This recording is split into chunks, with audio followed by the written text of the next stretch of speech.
Hi friends, ಇವತ್ತು ಕನ್ನಡ ಕಡ್ಡಾಯ ಭಾಷಾ ಪರೀಕ್ಷೆ ಕೆಇದವರು ನಡೆಸಿದರು. ಬಟ್ ತುಂಬ ಜನರಿಗೆ ಯಾರು ಇವತ್ತು ಕನ್ನಡ ಕಡ್ಡಾಯ ಭಾಷಾ ಪರೀಕ್ಷೆ ಬರೆಯಲು ಅಪ್ಲಿಕೇಶನ್ ಹಾಕಿದ್ದೀರಿ ಅಂಥವರಿಗೆ ತುಂಬ ಜನರ ಹಾಲ್ ಟಿಕೆಟ್ ಡೌನ್ಲೋಡ್ ಕೂಡ ಆಗಿಲ್ಲ. ತುಂಬ ಅಭ್ಯರ್ಥಿಗಳಿಗೆ ಇವತ್ತೇ ಅನ್ಯಾಯ ಆಗಿದೆ. ಯಾಕಂದರೆ ಸರಿಯಾಗಿ ಕೆಇದವರು ಜನರೇಟ್ ಮಾಡದೇ ಇದ್ದ ಕಾರಣ ಹಲವಷ್ಟು ಅಭ್ಯರ್ಥಿಗಳ ಒಂದು ಪ್ರವೇಶ ಪತ್ರ ಡೌನ್ಲೋಡ್ ಆಗಿಲ್ಲ. ಅವರು ಲಿಂಕನ್ನು ಬಿಟ್ಟಿದ್ದಾರೆ, ಬಟ್ ಸರಿಯಾಗಿ ಮಾಹಿತಿಯನ್ನು ತುಂಬಿದರೂ ಕೂಡ ಅವರಿಗೆ ಯಾವುದೇ ರೀತಿಯಿಂದ ಅವರ ಒಂದು ಹಾಲ್ ಟಿಕೆಟ್ ಜನರೇಟ್ ಆಗಿಲ್ಲ. ಇದಕ್ಕೆ ಯಾರು ಹೊಣೆಗಾರರು? ಕೆಇದವರಿಗೆ ಕಾಲ್ ಮಾಡಿದರೆ ಅವರು ಸರಿಯಾಗಿ ರೆಸ್ಪಾನ್ಸ್ ಕೂಡ ಕೊಟ್ಟಿಲ್ಲ. ಒಬ್ಬ ಸಬ್ಸ್ಕ್ರೈಬರ್ ಅವರ ಒಂದು ಮೇಲ್ ಹಾಕಿದ ನಂತರ ಅವರಿಗೆ ನಿನ್ನೆ ಸಾಯಂಕಾಲ 7:30 ಅವರಿಗೆ ಒಂದು ಮೇಲಿನ ರೆಸ್ಪಾನ್ಸ್ ಬಂದಿದೆ. ಬಟ್ ಅವರು ಒಂದು ಸೆಂಟರ್ ಬೆಂಗಳೂರಿಗೆ ಕೊಟ್ಟಿದ್ದಾರೆ. ಬಟ್ ಅವರು ಗುಲ್ಬರ್ಗದಲ್ಲಿ ಇದ್ದ ಕಾರಣ ಅವರಿಗೆ ಟ್ರಾವೆಲ್ ಮಾಡಿ ಬೆಂಗಳೂರಿಗೆ ತಲುಪಲು ಅಸಾಧ್ಯವಾದ ಸಂಗತಿ ಇದು. ಸೊ ಆದ ಕಾರಣ ಅವರು ಕೂಡ ಇವತ್ತೇ ಈ ಒಂದು ಕನ್ನಡ ಕಡ್ಡಾಯ ಭಾಷೆ ಪರೀಕ್ಷೆ ಬರೆಯಲು ಸಾಧ್ಯವಾಗಲಿಲ್ಲ. ಸೊ ಅವರು 14ನೇ ತಾರೀಕಿಗೆ ಆಲ್ರೆಡಿ ವೆಬ್ಸೈಟ್ನಲ್ಲಿ ಲಿಂಕ್ ಬಿಟ್ಟಿದ್ದರೂ ಕೂಡ ಅವರಿಗೆ ಯಾವುದೇ ರೀತಿಯಿಂದ ಸರಿಯಾಗಿ ಹಾಲ್ ಟಿಕೆಟ್ ಡೌನ್ಲೋಡ್ ಆಗಿಲ್ಲ. ಯಾಕೆ ಈ ಥರ ಆಗಿದೆ ಗೊತ್ತಿಲ್ಲ. ಕೆಇದವರು ಇದಕ್ಕೆ ಸರಿಯಾಗಿ ರೆಸ್ಪಾನ್ಸ್ ಕೂಡ ಮಾಡದೇ ಇದ್ದ ಕಾರಣ ತುಂಬ ಅಭ್ಯರ್ಥಿಗಳ ಇವತ್ತು ಕನ್ನಡ ಕಡ್ಡಾಯ ಭಾಷಾ ಪರೀಕ್ಷೆ ಬರೆಯಲು ಸಾಧ್ಯವಾಗಲಿಲ್ಲ ಫ್ರೆಂಡ್ಸ್. ನೋಡಿ, ಈಗ ಅವರಿಗೆ ನೆಕ್ಸ್ಟ್ ಪೊಲೀಸ್ ಕಾನ್ಸ್ಟೇಬಲ್ ಸ್ಪರ್ಧಾತ್ಮಕ ಪರೀಕ್ಷೆ ಇದೆ. ಮತ್ತು ಅವರಿಗೆ ಇಷ್ಟು ಬೇಗ ಕನ್ನಡ ಕಡ್ಡಾಯ ಭಾಷಾ ಪರೀಕ್ಷೆ ಬರೆಯಲು ಅವರಿಗೆ ಮತ್ತೆ ಅವಕಾಶ ಇಲ್ಲ. ಸೊ ನೀವು ಈಗ ಎಲ್ಲ ಅಭ್ಯರ್ಥಿಗಳು ಕೆಇದವರಿಗೆ ಮೇಲ್ ಮಾಡಿ ಅಥವಾ ದೂರವಾಣಿ ಸಂಖ್ಯೆ ಮೂಲಕ ಅವರಿಗೆ ನಿಮಗೆ ಏನು ಪ್ರಾಬ್ಲಮ್ ಆಗಿದೆ, ನಿಮ್ಮ ಒಂದು ಇವತ್ತು ಕನ್ನಡ ಕಡ್ಡಾಯ ಭಾಷಾ ಪರೀಕ್ಷೆ ಬರೆಯಲು ಸಾಧ್ಯವಾಗಲಿಲ್ಲ ಅಂತ ನೀವು ಕೆಇದವರಿಗೆ ಮೇಲ್ ಮಾಡಿ ನಮಗೆ ಮತ್ತೆ ಅವಕಾಶ ಕೊಡಿ ಅಂತ. ಯಾಕಂದರೆ ನೀವು ನೋಡಿ,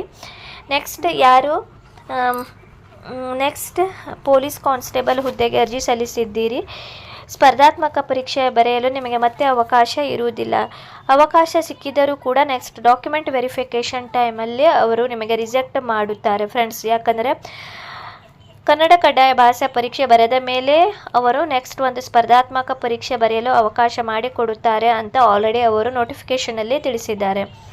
ಯಾರು ಫಸ್ಟ್ ಸೆಕೆಂಡ್ ಲ್ಯಾಂಗ್ವೇಜ್ ಆಗಿ ಕನ್ನಡ ಓದಿದ್ದೀರಿ ಅಥವಾ ನೀವು ಮೊದಲು KPSC ಅಥವಾ KEನಲ್ಲಿ ಈ ಒಂದು ಕನ್ನಡ ಕಡ್ಡಾಯ ಭಾಷಾ ಪರೀಕ್ಷೆ ಬರೆದು ಪಾಸಾಗಿದ್ದೀರಿ ಅಂಥವರಿಗೆ ಏನೂ ಕೂಡ ತೊಂದರೆ ಇಲ್ಲ. ಬಟ್ ಯಾರು ಇನ್ನೂ ಕೂಡ ಕನ್ನಡ ಕಡ್ಡಾಯ ಭಾಷಾ ಪರೀಕ್ಷೆ ಬರೆಯದೇ ಇದ್ದರೆ, ಫಸ್ಟ್ ಸೆಕೆಂಡ್ ಲ್ಯಾಂಗ್ವೇಜ್ ಕನ್ನಡ ಓದದೇ ಇದ್ದರೆ ಅಂಥವರಿಗೆ ಇದು ತುಂಬ ಅನ್ಯಾಯ ಆಗಿದೆ ಫ್ರೆಂಡ್ಸ್.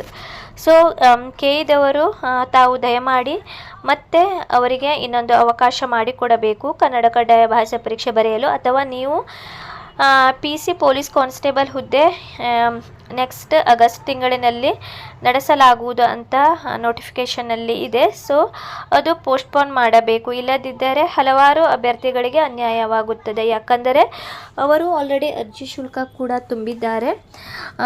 ಸೊ ಅವರಿಗೆ ಅನ್ಯಾಯವಾಗುತ್ತದೆ ಫ್ರೆಂಡ್ಸ್. ಯಾಕಂದರೆ ಇದು ಕೆಇದವರ ಒಂದು ಪ್ರಾಬ್ಲಮ್. ಯಾಕಂದರೆ ಕೆಇದವರೇ ಸರಿಯಾಗಿ ಜನರೇಟ್ ಮಾಡಲಿಲ್ಲ. ಯಾವುದು ಪ್ರವೇಶ ಪತ್ರ ಸರಿಯಾಗಿ ಜನರೇಟ್ ಮಾಡದೇ ಇದ್ದ ಕಾರಣ ಹಲವಾರು ಅಭ್ಯರ್ಥಿಗಳ ಸರಿಯಾಗಿ ಮಾಹಿತಿ ತುಂಬಿದರೂ ಕೂಡ ಡೌನ್ಲೋಡ್ ಆಗದೇ ಇದ್ದ ಕಾರಣ ತುಂಬ ಜನರು ಇವತ್ತು ಪರೀಕ್ಷೆ ಬರೆಯಲು ಸಾಧ್ಯವಾಗಲಿಲ್ಲ ಫ್ರೆಂಡ್ಸ್. ಮತ್ತು ಹಲವಾರು ಅಭ್ಯರ್ಥಿಗಳು ಕಮೆಂಟ್ ಮುಖಾಂತರ ನನಗೆ ಕೇಳುತ್ತಾ ಇದ್ದೀರಿ, ನೀವು ಅಪ್ಲಿಕೇಶನ್ ಹಾಕುವಾಗ ಬೈ ಮಿಸ್ಟೇಕ್ ಆಗಿ ನೋ ಅಂತ ನೀವು ಸೆಲೆಕ್ಟ್ ಮಾಡಿದ್ದೀರಿ, ಕನ್ನಡ ಮಾಧ್ಯಮ ಕನ್ನಡ ಕಡ್ಡಾಯ ಭಾಷಾ ಪರೀಕ್ಷೆ ಓದಿದ್ದೀರಿ, ಅಲ್ಲಿ ನೀವು ಆಪ್ಷನ್ನಲ್ಲಿ ನೋ ಅಂತ ಹಾಕಿದ್ದೀರಿ ಅಂತ. But it's okay, by mistake ಆಗಿದೆ. ಬಟ್ ನಿಮ್ಮ ಹತ್ತಿರ ನೀವು ಓದಿದಂಥ ಕನ್ನಡ ಕಡ್ಡಾಯ ಭಾಷಾ ಪರೀಕ್ಷೆ ಫಸ್ಟ್ ಸೆಕೆಂಡ್ ಲ್ಯಾಂಗ್ವೇಜ್ ಆಗಿ ನೀವು ಓದಿದರೆ ಅಥವಾ ಮೊದಲು ನೀವು ಕೆ ಇ ಅಥವಾ KPSCನಲ್ಲಿ ನಡೆಸಿದಂತಹ ಯಾವುದಾದರೂ ಕನ್ನಡ ಭಾಷಾ ಪರೀಕ್ಷೆಯಲ್ಲಿ ಉತ್ತೀರ್ಣರಾಗಿದ್ದರೆ ಅಂಥವರಿಗೆ ಏನೂ ಪ್ರಾಬ್ಲಮ್ ಇಲ್ಲ. ಯಾರು ಇನ್ನೂ ಕೂಡ ಕನ್ನಡ ಭಾಷಾ ಪರೀಕ್ಷೆ ಬರೆಯದೇ ಇದ್ದರೆ, ಓದದೇ ಇದ್ದರೆ ಅಂಥವರಿಗೆ ಇದು ತುಂಬ ಪ್ರಾಬ್ಲಮ್, ಅನ್ಯಾಯವಾಗಿದೆ. ಯಾಕಂದರೆ ನೆಕ್ಸ್ಟ್ ಒಂದು ಯಾರು ಪೊಲೀಸ್ ಕಾನ್ಸ್ಟೇಬಲ್ ಹುದ್ದೆಗೆ ಅರ್ಜಿ ಸಲ್ಲಿಸಿದ್ದೀರಿ ಅವರು ನೆಕ್ಸ್ಟ್ ಡಿಸ್ಕ್ವಾಲಿಫೈಡ್ ಆಗುತ್ತಾರೆ, ಎಲಿಜಿಬಲ್ ಆಗುವುದಿಲ್ಲ ಫ್ರೆಂಡ್ಸ್.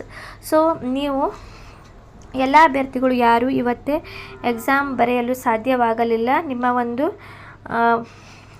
ಪ್ರವೇಶ ಪತ್ರ ಡೌನ್ಲೋಡ್ ಆಗಿಲ್ಲ ಅಂಥವರು ನೋಡಿ ಫ್ರೆಂಡ್ಸ್, ಇಲ್ಲಿ ಅವರು KEದವರ ದೂರವಾಣಿ ಸಂಖ್ಯೆ ಇದೆ. ಇವತ್ತು ಸಂಡೇ, ಸೊ ಅವರು ಆಫೀಸ್ ಬಂದಿರುತ್ತದೆ ಮತ್ತು ಇಲ್ಲಿ ಅವರು ಮೇಲ್ ಕೂಡ ನೀಡಿದ್ದಾರೆ.